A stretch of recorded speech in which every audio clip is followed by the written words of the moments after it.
अस्सलाम वालेकुम। सियासत टीवी के खुसूसी प्रोग्राम आमने सामने में आपका खैर मकदम है।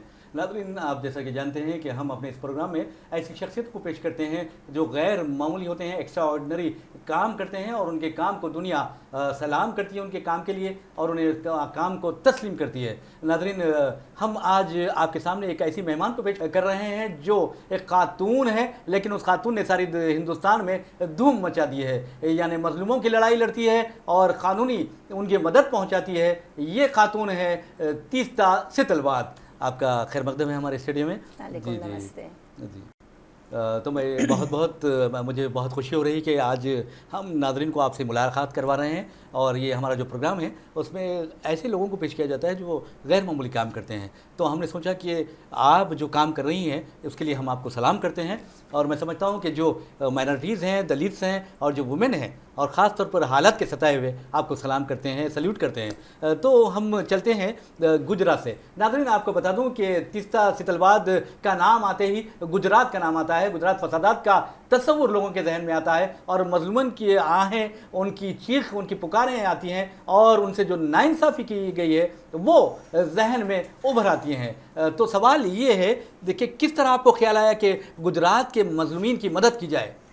मैं गुजरात में भले पैदा नहीं हूँ मगर मेरा परिवार खानदान गुजरात से ही है। जी जी। और मैं पत्रकार सामाजिक कार्यकर्ता होने से पहले मैं पत्रकार रही हूँ और कम से कम 15 साल से मैं गुजरात के बदलते हुए राजनीति को देखते आई रही थी। शायद आपका पैदाइश भी नहीं हुई थी बात तब 1980s की बात कर रही हूँ। 1990s जब फिरका परस्त ताकतें बिल्कुल हावी थी गुजरात के समाज और राज्य पे और मैंने देखा कि वहाँ पे कुछ अलग ही हो रहा है।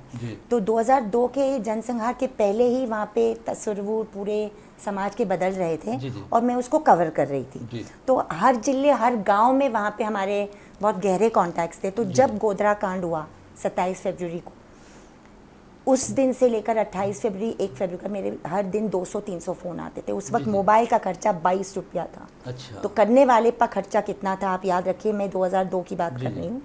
मगर लोग अहमदाबाद, बड़ौदा छोड़ के बम्बई फ़ोन कर रहे हैं।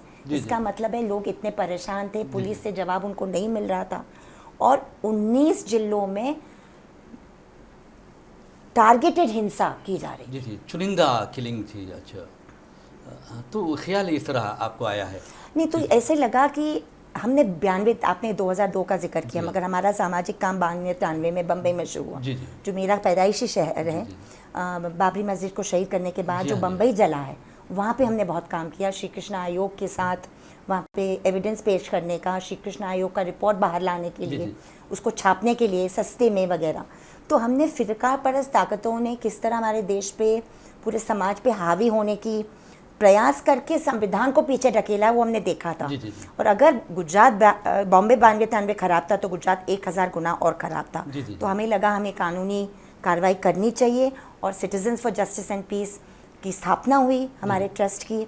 विजय तेंदुलकर उनके फाउंडिंग प्रेसिडेंट थे। IM कादरी साहब, नंदन मुलस्से, साइरस गजदर आज भी हैं ट्रस्टीज़। और हमने साथ में तय किया कि इसको कानूनी तरह से हम लड़ेंगे। जी।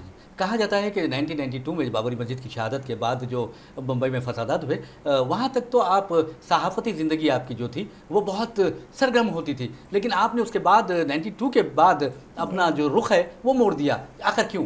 क्या ख्यालात आए आपके जहन में? नहीं, ऐसे लगा कि सिर्फ सहाफ़त से मुझे तसल्ली नहीं होगी, हमें हमारे काम की बाउंड्रीज थोड़ा और बढ़ा करके, जर्नलिज्म तो आज भी मैं करती हूँ, लिखती हूँ, मगर साथ साथ डेमोक्रेटिक इंस्टीट्यूशंस को भी थोड़ा बहुत हिलाना, वहाँ पे स्पेस बनाना ज़रूरी है। मेरी पैदाइशी ऐसे कानून में है जहाँ पे 8-9 पीढ़ियों से कानून और संविधान के पूरे बूंद बूंद से हम ये है। तो ऐसा लगा कि कानून के ज़रिए ये काम किया जाए। कोर्ट के प्रक्रिया से क्या इंसाफ मजलूमों को दिया जा सकता है कि नहीं। जब टारगेटेड हिंसा लोगों के प्रति होती है, फिरका परस्त ताकतों के द्वारा, जब संविधान का मतलब धज्जियाँ उड़ाई जाती है, रूल ऑफ लॉ की धज्जियाँ उड़ाई जाती है, क्या हमारे देश के कोर्ट इंसाफ दिलाएंगे कि नहीं, ये काम हमने सोचा हम कर सकते हैं कि क्या। तो इसीलिए हम ये पूरे प्रयास में शुरू किया, हमने जर्नी शुरू की। कभी लगता है कि ग्लास आधा भरा हुआ है, कभी लगता है आधा खाली है। जी। एक बात आपके पर्सनल जो मैं सवाल करना चाहूँगा कि हिंदुस्तान के फर्स्ट जो अटॉर्नी जनरल थे आपके ग्रैंडफादर थे, जी दादा तो थे। उसके बाद मेरे को ऐसा समझ नहीं आता, आपकी कई पीढ़ियाँ भी कानून से वाबस्ता रही हैं, लेकिन आपने सहाफ़त का रास्ता और खिदमत खल्क़ का रास्ता क्यों चुना? हम 2 बहनें हैं और जब मैंने मेरे पिताजी को मैंने स्टैंडर्ड 7 में कहा, जी जी, क्योंकि एक अजम्पशन था मेरे फैमिली में कि मैं ही वकील बनूंगी, जी जी, क्योंकि पीढ़ियों से वकील बनते गए हैं और मुझे फादर को भी लगा था कि मैं वकील बनूंगी। जी जी, और बातचीत रोज़ होती रहती थी। मेरी बहन को कुछ इंटरेस्ट नहीं था लॉ में, तो 7th स्टैंडर्ड में मैंने फादर को पहली बार कहा कि मैं शायद लॉयर नहीं बनूं और जर्नलिस्ट बनूं। उन्होंने मुझे एक किताब खरीद के दी थी उस वक्त, ऑल द प्रेसिडेंट्स मैन, वो वाटरगेट स्कैंडल पे। वो किताब पढ़ने के बाद मुझे लगा कि मुझे सहाफ़त में ज़्यादा दिलचस्पी है। कहा जाता है कि आप कानून की जो तालीम थी उसमें एडमिशन ले चुकी थी LLB में। नहीं, मैं ख़त्म भी कर चुकी हूँ, मगर सिर्फ अच्छा। सनद नहीं ले पाई हूँ। अच्छा, सनद मतलब मैं प्रैक्टिस नहीं कर सकती हूँ, मैंने 2nd ईयर पे छोड़ दिया। अच्छा, ये तो बात रही, चलिए आपकी पर्सनल बातें रही हैं, लेकिन फिर हम गुजरात की तरफ चलते हैं। गुजरात में जो मुसलमानों का कत्लेआम किया गया, आपने उनकी बेतहाशा मदद की, खासतौर पर लीगल एड जो कानूनी इमदाद है वो फराहम की। तो आप क्या समझती हैं कि गुजरात से ही तबाही और बर्बादी का आगाज़ शुरू हो गया हिंदुस्तान में? ऐसा तो नहीं कहा जा सकता, क्योंकि मैं मानती हूँ कि अगर 1983 में अगर नेली मैसेकर जो जिसका जिक्र मैंने आज दोपहर में किया, असम के एक जिले में इलेक्शन के दरमियान फॉरेनर्स को नाम पे 2,500 मुसलमानों का कत्लेआम हुआ 18 फरवरी 83 को, उनको कभी इंसाफ नहीं मिला। 84 के हमारे सिख भाई बहनों को इंदिरा गांधी जी के कत्ल के बाद जनसंहार हुआ दिल्ली में, कानपुर में, अलग अलग जगह, उनको इंसाफ नहीं मिला। 92-93 के मजलूमों को बम्बई में नहीं मिला। मुझे लगता है कि एक कल्चर ऑफ इम्प्यूनिटी साइकिल में जाती है। अगर शुरू से कानून अपना काम करता, कानून के दायरे में अगर गिल्टी है वो पनिश होते, अगर हमारी व्यवस्था पावरफुल परपिट्रेटर्स के खिलाफ कानूनी कदम उठाते, तो ये जो एक 80s और 90s, उसके पहले भी हम जा सकते, मेरठ, मलियाना, हाशिमपुरा, भागलपुर, एक से बाद एक के आप देखते हैं कि कल्चर ऑफ इम्प्यूनिटी बढ़ता गया। और चूंकि किसी को कटघरे में नहीं खड़ा गया, फिर खड़ा किया गया फिरका परस्त ताकतों को, इसीलिए गुजरात हो पाया, जो एक शर्मनाक घटना थी। जी जी, आपने कहा कि जो पावरफुल लोग हैं, जो पावरफुल पॉलिटिशियंस है, ब्यूरोक्रेट्स है, अगर वो उन्हें अदालत के कटघरे में नहीं खड़ा किया जाता तो बहुत नुकसान है हिंदुस्तान का। तो आपने कितने ऐसे पावरफुल लोगों को अदालत के कटघरे में पहुंचाया? देखिए, हम तो सिर्फ गुजरात 2002 में हमने काम कर सकते हैं कि Citizens for Justice and Peace जो हमारा संगठन है, आज भी उनके वेबसाइट पे आप जा सकते हैं, cjp.org.in। हम सिर्फ गुजरात पे आज नहीं काम कर रहे हैं, आसाम और फॉरेस्ट राइट्स, आदिवासी अधिकार के लिए भी काम कर रहे हैं। मगर गुजरात की जहाँ तक बात है तो 172 लोगों को कानूनी सज़ा पहुँचाने का काम हमारे संगठन के द्वारा लीगल एड के ज़रिए हुआ। उसमें 172 के बीच में 124 ऐसे थे जिसको उम्र कैद की सज़ा पहुंचाई गई। वसूलन हमने उम्र कैद की सज़ा मांगी, हमने कत्ले सज़ाए मौत नहीं मांगी, क्योंकि हम मानते हैं रिफॉर्मेटिव जस्टिस में, रेट्रिब्यूटिव जस्टिस में नहीं। हाँ, मैंने आपके देखा है, आपकी साइड देख रहा था, उसमें ये खास तौर पे कहा है कि हम किसी के लिए मौत नहीं मांगते, बल्कि जिंदगी मांगते हैं, लेकिन सज़ा मांगते हैं। हम मानते हैं कि कोई भी अपने आप को रिफॉर्म कर सकता है या कर सकती है। तो अगर आप बहुत ही आपने घिनौना काम किया हो, जैसे कत्ल हो, रेप हो, गैंग रेप हो, तो आपको ज़रूर उम्र कैद की सज़ा मिलनी चाहिए। जी। और उससे 2 चीज़ें होती है, एक तो मैं एक मैसेज भी जाता है, और एक आपको जो कैदी है, जो अक्यूज्ड है, उनको भी एक प्रायश्चित करने का भी मौका मिलता है। आपने कहा कि कर सकती है या कर सकता है, तो क्या आपका इशारा माया कोडनानी और बाबू बजरंगी की तरफ तो नहीं? क्योंकि बहुत बड़े नहीं, देखो, माया कोडनानी जी को बाद में हाई कोर्ट ने छोड़ दिया, बरी किया 2 साल पहले, तो उसकी अपील अभी चलेगी। मगर हमारा मानना है कि जो भी पावरफुल परपिट्रेटर्स थे उस ज़माने के, काफ़ी लोगों को सज़ा मिली, काफ़ी को नहीं भी मिली, और अभी केस बरकरार है। जी। तो क्या आप समझती हैं कि वहाँ इंसाफ मिलेगा, क्योंकि जो पावरफुल लोग हैं वो इंसाफ की राह में रुकावट बने हुए हैं?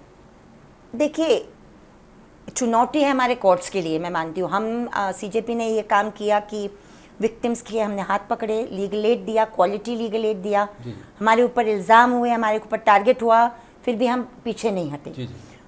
इसके बाद मुझे लगता है हमारे कोर्ट्स चुनौती पे है कि क्या कोर्ट्स इंसाफ देना चाहते हैं कि नहीं। ये एक सवाल पैदा होता है।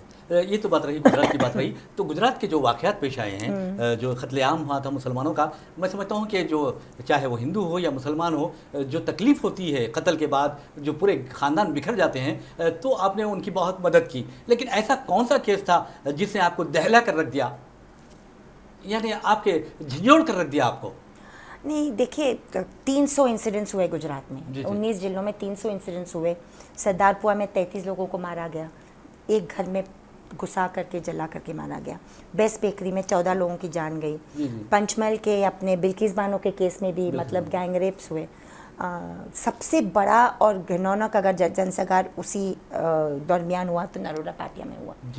चार्जशीट 104 लोगों की बात करती है, हम लोग 126 लोगों को गिनते हैं। अच्छा। और उसमें छोटे छोटे बच्चियों के ऊपर गैंग रेप करना खुले, मतलब नरोडा पाटिया और गुलबर्ग सोसाइटी को लेकर इतना हमें ये लगता है कि जब हम रेप या मर्डर की बात फिल्म्स में देखते हैं तो रात, गहरा अंधेरा, ये तो खुले दिन में अब किया जा रहा है। पूरे सड़क पे ये बात हो रही है, झुंड हैं, 15,000 लोग हैं, बैल्कनी से लोग मज़ा ले रहे हैं। मतलब किस तरह की सोसाइटी हम बन गए, सोसाइटी हम किस तरह की सोसाइटी बन गए कि हमको इस तरह के क्राइम्स, इस तरह के जुल्म अच्छे लगने लगते हैं, ये सवाल है।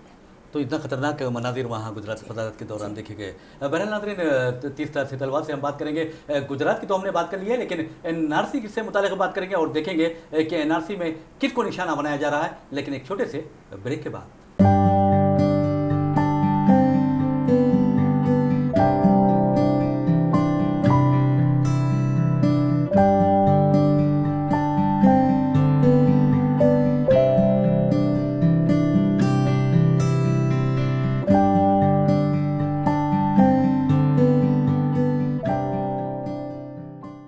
नाजरीन, सियासत टीवी की ताज़ा तरीन ख़बरें, मुशायरे, मजहबी प्रोग्राम्स और दीगर तफरीही प्रोग्राम्स देखने के लिए आप हमारा मोबाइल ऐप प्ले स्टोर से डाउनलोड कर सकते हैं।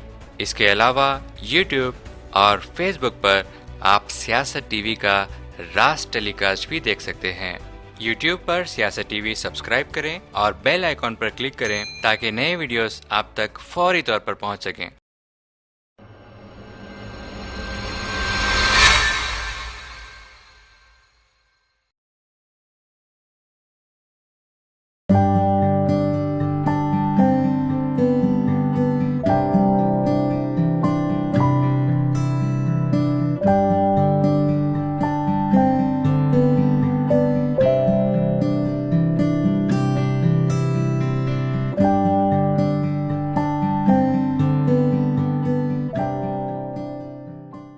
नाज़रीन, ब्रेक के बाद फिर से आपका खैर मकदम है। हम बात कर रहे थे गुजरात की, और हम ये भी कह रहे थे कि अब NRC की तरफ चलते हैं, क्योंकि 30 सितल बाद आसाम में जो NRC हुई है उसके बारे में बहुत ज़्यादा काम किया है। वो लोगों की आहें भी सुनी है और उनकी घबराहट भी उन्होंने देखी है, और उनकी मायूसी जो देखी है, देखकर वो भी काफ़ी तकलीफ़ में आई हैं, और इसी वजह से वो इसी जज्बे के तहत NRC के लिए काम कर रही हैं। और आप ये अच्छी तरह जानते हैं कि आसाम में तकरीबन 3 करोड़ से ज़ायद लोगों ने NRC में अपने नामों की शमूलियत के लिए दरख्वास्त दी थी, जिसमें 19,06,000 और उससे ज़ायद लोगों के नाम डिलीट कर दिए गए हैं या हज़फ कर दिए गए हैं। ये एक बहुत बड़ा मसला है, और ऐसा लगता है कि NRC के ज़रिए एक मखसूस अक़लियत यानी मुसलमानों को निशाना बनाने की पूरी कोशिश की जा रही है। लेकिन मुसलमानों की ये खुशकिस्मती है, या हमारे मुल्क की ये खुशकिस्मती है कि यहाँ सेक्युलर ताकतें हैं, गंगा जमनी तहजीब को मानने वाले हैं, और सबसे बढ़कर यह है कि यहाँ इंसानियत जिंदा है और इंसानियत हमेशा जिंदा रहेगी।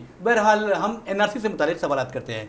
तो NRC जो आसाम में हुई है, वहाँ पर अब सवाल ये पैदा होता है, जो 19 लाख लोग बच गए हैं या उनके नाम हज़फ कर दिए हैं, डिलीट कर दिए गए हैं, अब वो करें तो क्या करें?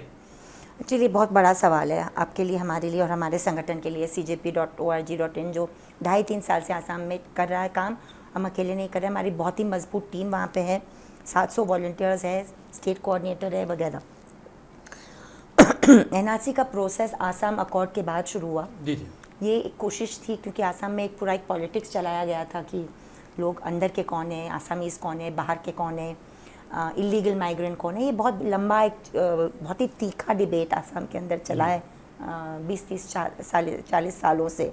उसी के तहत ये NRC का प्रोसेस शुरू किया गया, मगर मोडालिटीज़ मतलब एनआरसी किस तरह बनाई जाएगी, किसको अंदर कैसा रखा जाएगा, उसको फाइनलाइज करने में 2010 और 2013 तक समय गया। फिर जैसे आपने खुद कहा कि फाइनल लिस्ट आने के बाद 19 लाख लोग अब बाहर हैं। पहले तो मैं कहना चाह रही थी कि गए 10-20 सालों में कम से कम 2009-10 से आसाम की आवाम और जनता जो जूझ रही है ये पूरे प्रोसेस में, उसमें परिवार ने 19 लाख से लेकर 30,000, 19,000 से लेकर 30,000 एवरेज अगर आप लो, मगर एक एक परिवार ने 1 लाख, 2 लाख, 60,000, 1,20,000 मतलब ज़मीनों बेच के ये पूरा प्रोसेस अभी तक झेला है, यानी खर्च किया है और ये बहुत बड़ा कॉस्ट है। आसाम में गरीबी भी बढ़ी है, आसाम में प्रोडक्शन नहीं बढ़ा, पर कैपिटा इनकम नहीं बढ़ा, मतलब ह्यूमन और इकोनॉमिक कॉस्ट बहुत बड़ा रहा है। अब ये 19 लाख लोगों के साथ क्या होगा? सरकार कह रही है, उन्होंने एक सर्कुलर निकाला है कि जो भी 19 लाख लोग इसमें नहीं इनकी नाम में लिस्ट में नहीं है, उनको फॉरेनर ट्राइब्यूनल से गुजरना पड़ा। अच्छा। अभी सवाल एक ये है कि 31 अगस्त 2019 को लिस्ट बाहर निकली, 2 महीना होने आए हैं, अक्टूबर 31 को 2 महीना हो जाएंगे। अभी तक लोगों के पास कारण नहीं है, रीजंस नहीं है कि उनको क्यों बाहर रखा गया। इससे लोगों को बहुत उलझन हो रही है, डाउट्स पैदा हो रहे हैं कि क्यों इतना समय क्यों लग रहा है, एक बात। दूसरी बात, फॉरेनर ट्राइब्यूनल को लेकर लोगों के तजुर्बे आसाम में अच्छे नहीं हैं। क्वाजी जुडिशल बॉडी है, ज़्यादा प्रोफेशनल नहीं है, 1946 के कानून के तहत बनी है, संविधान के पहले, कानून व्यवस्था से पहले। वहाँ पे 2016 के बाद नॉन जुडिशियल ऑफिसर्स को अपॉइंट किया जा रहा है, प्रोसीजर ठीक से फॉलो नहीं किया जा रहा है, आपको आप अकेला जाना पड़ता है आपको वकील के साथ, प्रेस वहाँ नहीं अलाउड है, बहुत सारे सवाल हैं नॉन ट्रांसपेरेंट फंक्शनिंग के लिए, नेचुरल जस्टिस के खिलाफ, और ये सब सवाल भी हम उठाने की कोशिश कर रहे हैं। एक बात ये देखिए आपने कि बहुत आपने काम किया है और आपके तकरीबन 700 वॉलंटियर्स वहाँ पर काम कर रहे हैं, तो क्या आपको ऐसा लगता है कि ये सुना जा रहा है कि साबिक सदर जमहूरिया जो हैं, हमारे जो president of India Fakhruddin Ali Ahmed, उनके रिश्तेदारों को भी इसी तरह का हाल हुआ है, और आसाम के पहले डिप्टी स्पीकर, जैसा कि आपने देखा है आपका प्रोग्राम, तो उसमें भी बताया गया कि उनके रिश्तेदार अभी नाम शामिल नहीं है, तो कहीं किसी के शौहर का नाम है तो बीवी का नहीं है, बीवी का है तो शौहर और बच्चों का नहीं है। तो क्या ऐसे ख़ानदानों से आपने मुलाकात की है? बहुत सारे खानदानों से मुलाकात की है। आर्मी के लोग, जैसे मोहम्मद सनाउल्लाह का एग्जाम्पल देश के सामने है, वैसे कई ऐसे आर्मी के लोग हैं बारपेटा जिले से। पूरा बारपेटा में 2-3 ऐसे गांव हैं जो पूरे मतलब सेना के अंदर दाखिल होते हैं। गांव के लोग एनआरसी के बाहर हैं, माँ अंदर है, बेटा बाहर है, बेटा अंदर है, माँ बाहर है, भाई बहन के बीच में मतलब डिस्क्रिपेंसी है। ये कैसे हो सकता है? पूरे प्रोसेस में लॉजिक नहीं फॉलो किया गया, ईमानदारी नहीं फॉलो की गई, बहुत सारे मसले हैं। लोअर लेवल एनआरसी ऑफिशियल्स को टारगेट दिया गया सर स्टेट गवर्नमेंट के जरिए, आपको करना ही है करके, छोटे छोटे नाम के डिस्क्रिपेंसी को लेकर लोगों को बाहर रखा गया। बायस भी था, तासुब नॉट सिर्फ रिलीजियस माइनॉरिटी के खिलाफ मगर लिंग्विस्टिक माइनॉरिटी के बंगाली हिंदू के खिलाफ भी, तो बहुत सारी चीज़ वहाँ पे ऑपरेट की है। रेफ्यूजी माइग्रेशन सर्टिफिकेट और रेफ्यूजी इनमेट सर्टिफिकेट जो 1947 और 71 के रेफ्यूजीज से बंगाल, वो भी एक्सेप्ट नहीं किए गए एनआरसी में। बहुत प्रॉब्लम्स हैं। तो सवाल यही है कि एनआरसी का पूरा आसाम का तजुर्बा ये दिखाता है कि ब्यूरोक्रेसी और पॉलिटिशियंस और कोर्ट के हाथ में ऐसी चीज़ें अगर आप सौंपेंगे तो प्रॉब्लम्स आ सकते हैं। क्या इस तरह का नागरिकता का इम्तिहान ज़रूरी है या नहीं ज़रूरी है? ये एक सवाल है देश के सामने। एक बात ये है कि जो आसाम में एनआरसी हुआ है ये कोई नई बात नहीं थी, लेकिन राजीव गांधी के दौर में जो माहिदा हुआ था आसाम अकॉर्ड, आसाम अकॉर्ड जिसे कहते हैं, आसाम गण परिषद और जो स्टूडेंट लीडर थे आसू के तहत, तो क्या वो उसका सिलसिला था? जी, मतलब मैंने जैसे कहा मेरी तकरीर में आज भी कि आसाम का एक स्पेसिफिक कॉन्टेक्स्ट था, सही मानो या गलत मानो। आज हम आसाम अकॉर्ड और एनआरसी को आसाम में क्वेश्चन नहीं कर सकते, क्योंकि वहाँ पे पूरे अल्पसंख्यक और पुरोगामी ताकतों ने न सिर्फ आसाम अकॉर्ड को एक्सेप्ट किया मगर फ्री एंड फेयर एनआरसी को भी एक्सेप्ट किया। तो हम उसको बुनियादी स्तर पे क्वेश्चन नहीं कर रहे हैं, मगर जिस तरह अप्लाई हुआ है उसको हम क्वेश्चन कर रहे हैं। जिस तरह गरीबों के खिलाफ, मजलूमों के खिलाफ, मेहनत कश वर्ग के खिलाफ, हिंदी स्पीकर के खिलाफ, बंगाली हिंदू के खिलाफ, मुसलमान के खिलाफ, माइग्रेंट के खिलाफ इस तरह का यूज़ हो रहा है, वो बिल्कुल नाइंसाफ़ी का एक पूरा एक जड़ बन गया है। और देयरफॉर एप्लीकेशन में बहुत सारे प्रॉब्लम्स आए हैं। और बाकी देश में जब एनआरसी की बात आती है तो हम ज़रूर सवाल उठाएंगे कि किस बुनियाद पे ये एनआरसी लागू किया जाएगा, क्योंकि आसाम में तो खैर आपका आसाम अकॉर्ड एक था बुनियाद, यहाँ पे आप कौन सी तारीख कट ऑफ रखेंगे, कौन से डॉक्यूमेंट अलाउ करेंगे? क्या ये हुकूमत यूनिलैटरली ये बात बिना एक तरफे करके किसी को बात ना करके आप करेंगे? ये जमहूरियत है, ये लोकशाही है, आपको पूरे स्टेक होल्डर से बात करनी पड़ेगी। अगर आपको ये एक्सरसाइज करनी भी है कोई भी लेजिटिमेट वजह से, तो उसका कोई रैशनल बनाना पड़ेगा, वाजबी रैशनल बनाना पड़ेगा, माकूलियत रहना चाहिए। अच्छा, आपने कहा है कि यूनिलैटरल फैसले किए जा रहे हैं, तो ये देखा जा रहा है कि नरेंद्र मोदी हुकूमत जो भी फैसले करती है, चाहे वो आर्टिकल 370 का हो या फिर दूसरे अहम इश्यूज़ हैं, उस पर एक तरफा फैसले कर रही है। तो क्या ये मुबाहिस के बगैर, डिस्कशन के बगैर, डिबेट के बगैर इस तरह की कार्रवाई कर सकते हैं? अगर वो वाकई ही जमहूरियत और लोकशाही में मानने वाले लोग होते तो बिल्कुल नहीं करते।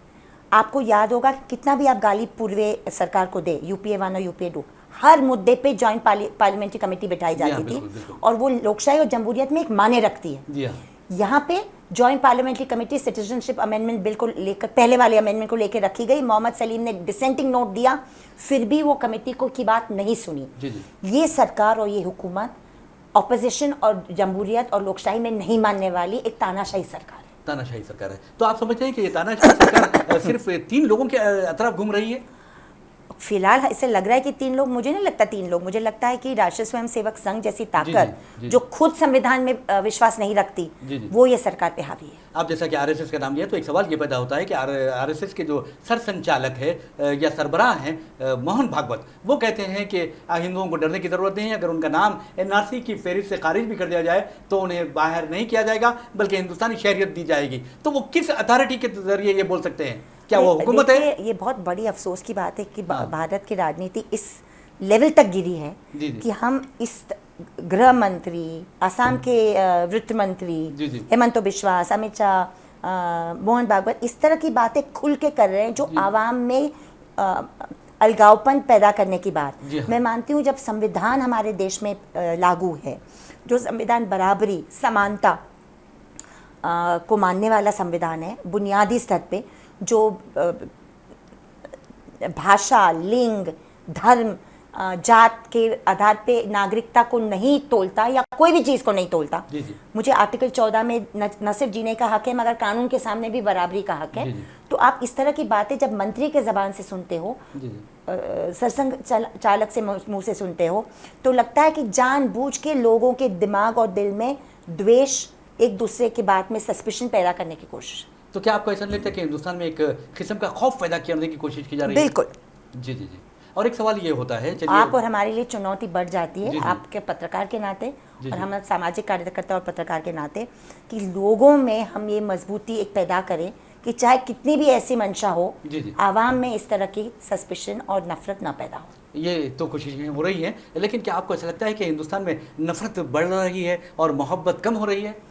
आम लोगों में कम हो रही है ऐसे मैं नहीं कहूँगी, क्योंकि आम लोग हिंदुस्तान के वैसे ही है जैसे पहले भी थे, मगर एक तरह के लोगों के दिमाग और दिल में डर बैठाया गया कि अगर आप हुकूमत के सामने बोलेंगे तो आपके पास फ़ोन कॉल आ सकता है, आपके ऊपर रेड हो सकती है, आपको टारगेट किया जा सकता है, आपको जेल में डाला जाता है।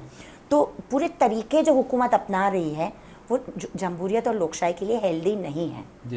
अच्छा, एक बात ये कहते हैं कि जो आपने अपनी तकरीर में जो सेमिनार हुआ हमारे पास, उसमें लोगों को ये बताया कि ये फ़लाँ डॉक्यूमेंट्स आप रखना चाहिए, तो फिर दोबारा हमारे सियासत के टीवी के जो नाज़रीन हैं उन्हें फिर बताइए कि कौन से डॉक्यूमेंट्स हैं जो एनआरसी के लिए बहुत ज़रूरी है। नहीं, वो तो लिस्ट में आपको दे दूंगी, आप उसको स्क्रीन पे दिखा दीजिए। हाँ, नहीं, मतलब मैं ये कहना चाह रही थी कि जब एनआरसी के मोडालिटीज़ 2013 में बने तो उसमें लिस्ट ए और लिस्ट बी 2 तरीके के डॉक्यूमेंट्स लिस्ट किए गए, जिसमें कहा गया कि आपके पास या तो फिर ये पहले लिस्ट ए के डॉक्यूमेंट्स होना चाहिए, अगर लिस्ट ए के डॉक्यूमेंट्स नहीं हो तो फिर लिस्ट बी के होना चाहिए।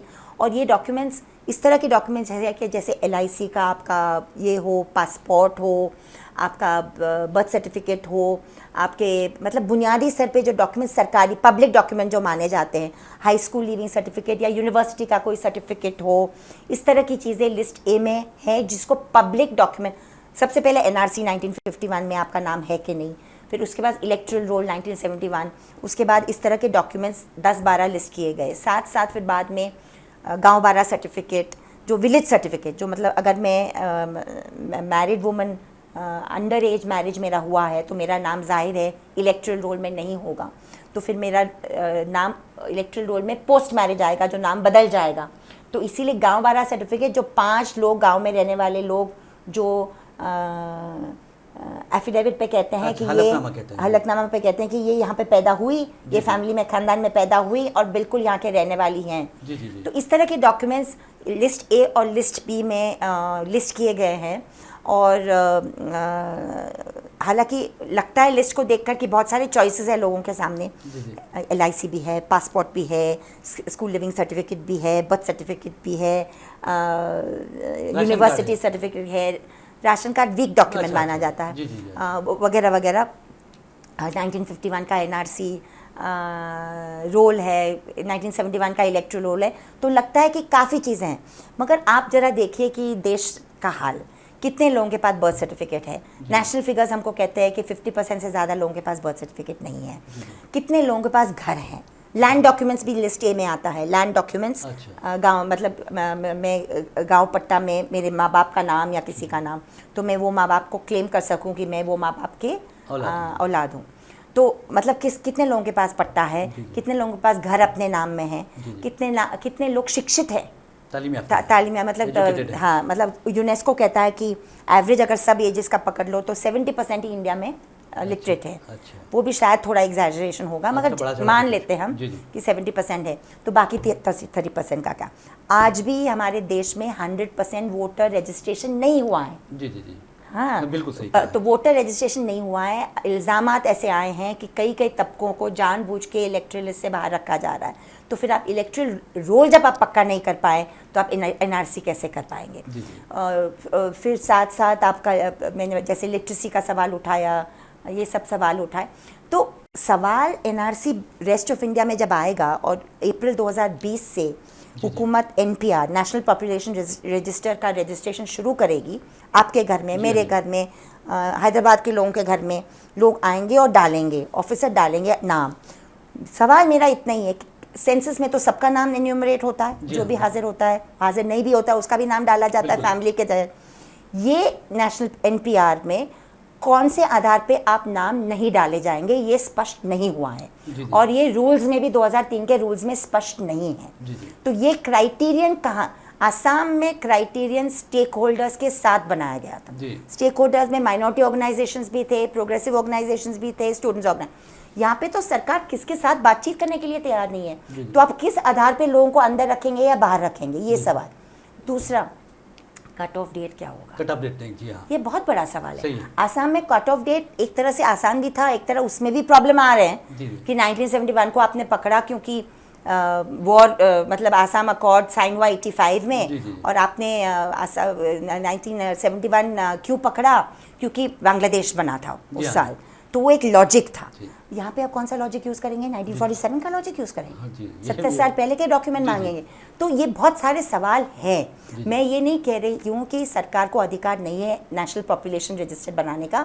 अगर आप नेशनल पॉपुलेशन रजिस्टर इंक्लूसिव रह के बनाते हैं, जैसे सेंसस होता है कि जो भी यहाँ पे पैदा हुआ है, जो भी अपने आप को हिंदुस्तानी समझता है या समझती है, वो हिंदुस्तानी भारतीय है। जो आपको जिसको लगता है वो फॉरेनर है, वो आप ढूंढ निकालो अपने एक तरीके से। सही है बात है।